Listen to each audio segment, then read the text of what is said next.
When people see Michelangelo's work, they're generally amazed. There's a kind of an inner power, a tension, a strength to them. He can touch a stone 500 years ago and make me feel what he felt. That's pretty impressive.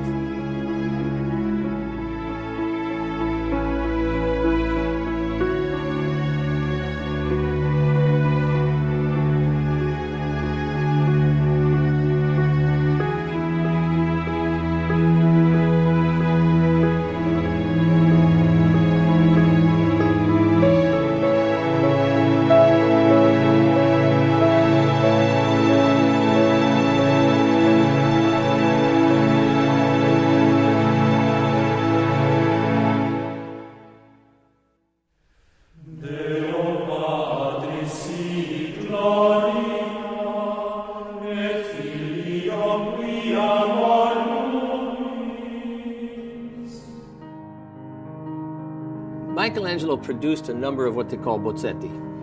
Singular is bozzetto. It's the same word as the French maquette, or we would call it a model.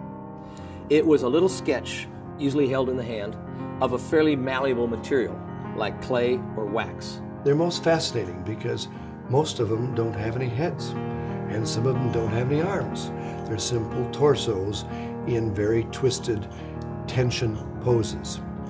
Now, one could ask, why are these important compared to the Michelangelo marbles that we're so used to seeing that are completed? All the bozzetti that we have from Michelangelo, which are not very many, are just simply studies of the figure. He was constantly learning about this human-machine-made habit, which is enormously complex. So these are much more spontaneous.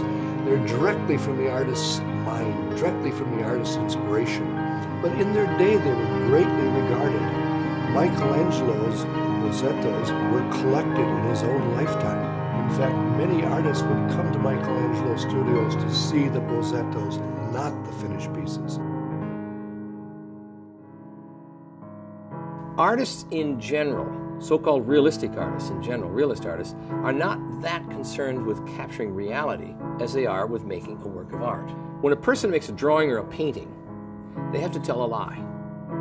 They have to convince the people that that flat sheet has depth, that that figure standing here is in front of the mountains behind them. But of course, we all know that they're right up next to each other. Well, sculpture has its own depth, so it doesn't need to do that, but it needs to tell another lie. It needs to tell the lie that there's something inside the form, so that when I make a fist like that, you've got hard bones here, you've got skin stretched over him, you've got soft, squishy flesh there, and you need to take a piece of marble, or perhaps clay and then bronze, and convince the viewer that this is harder than this. That can be worked out very nicely in clay, and then when he comes to the marble, he's got enough other problems to worry about, carving the marble, and he solves a lot of those sculptural problems in the little clay. So the bozzetto is a very, very important tool to him. There is a story that was apparently witnessed by somebody who watched Michelangelo do this, that he took a little wax figure like that. He was about to carve large in marble, and he laid it flat in a basin and filled it with water. And then he could drain off a little water until just a few points would appear, like islands in the sea. And then he could transfer those points to the surface of the sheet of the big block of marble and begin to carve the block of marble back, taking stone away, revealing islands. Lower the water a little more, reveal more of the islands, so that he would work from the front to the back of the block. What drove Michelangelo, and what drives any artist to create? There's something in all of us that kind of powers our life. It's a little bit hard to say exactly why or what it is, but it seems to be within us. Some people just seem drawn to one thing or another. But I think one of the things that always happens is that you follow on success. You're just driven to make more, and it becomes your life. It becomes fun. And I think in Michelangelo's case, he was probably one of the first people in history to at least have recorded this concept, the concept of the genius in society. Beethoven was very much aware of the fact that he was unlike other people. He was a genius. His genius was owed to society as a whole to create his music. And I think Michelangelo felt much the same way, that I'm not just an artist doing a job. I am creating masterpieces for all time.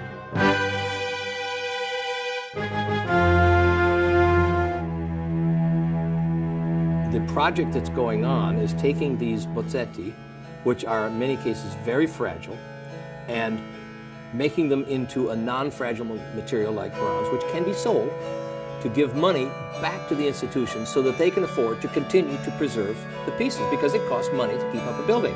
Art Casting became involved in this project through a very good friend slash client slash appraiser of ours by the name of Bruce Duncan. Bruce had been studying in Florence several summers ago and had approached the museum about this possibility. I thought, really, wouldn't it be wonderful if we could make a mold off of them? But I looked at the pieces through the glass display cases and said, well, there's no possible way you could put rubber on them to get a mold. They would deteriorate.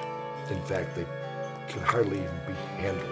I came back to Chicago after my summer in Florence and went out to Art Casting of Illinois. My husband and I are owners of Art Casting of Illinois. Several years ago, Harry and I thought about exploring the possibility of incorporating technology into the foundry process, and after several months of research, we decided upon a laser scanner. The director of Art Casting Illinois, Dr. Harry Spell, happened to be chatting with me about new technology he was experimenting with in his foundry. With the Michelangelo project, this process of laser scanning became extremely important. Because the Bozzetti are so fragile and we are not really able to touch them, the laser scanning was the only other option. When Bruce brought the idea of the Michelangelo project, it was extremely exciting because I've been sort of researching this for as much as 6 years.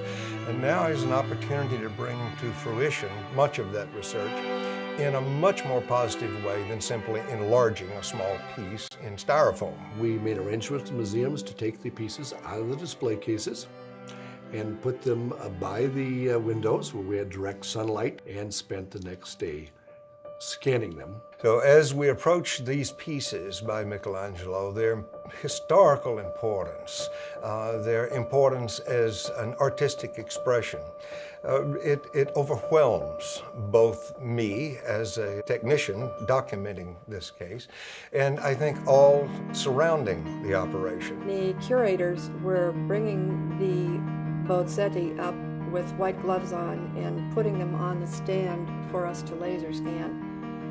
That moment for me was, for lack of a better word, an aha moment. It was thrilling.